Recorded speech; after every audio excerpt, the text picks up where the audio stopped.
যুক্তরাজ্যের লন্ডনে সাবেক প্রধানমন্ত্রী শেখ হাসিনার ভার্চুয়াল সমাবেশের দর্শক সারিতে ক্ষমতাচ্যুত আওয়ামী লীগের কয়েকজন মন্ত্রী, প্রতিমন্ত্রী, সংসদ সদস্যকে দেখা গেছে। সেখানে সাবেক এক মন্ত্রিপরিষদ সচিবকেও দেখা গেছে।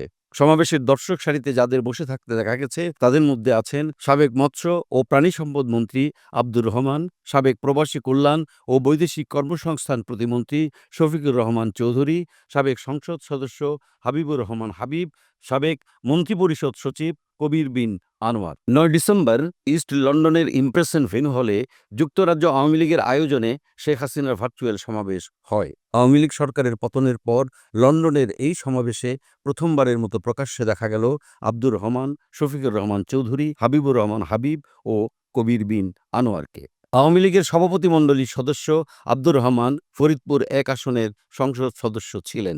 শফিকুর রহমান চৌধুরী সিলেট ২ আসনের সাবেক সংসদ সদস্য, হাবিবুর রহমান হাবিব সিলেট ৩ আসনের সাবেক সংসদ সদস্য। সাবেক মন্ত্রিপরিষদ সচিব কবির বিন আনোয়ারকে গত ৫ জানুয়ারি আওয়ামী লীগের নির্বাচন পরিচালনা কমিটির কো-চেয়ারম্যান করা হয়। গত ৫ আগস্ট ছাত্র জনতার অভ্যুত্থানে আওয়ামী লীগ সরকারের পতন হয়।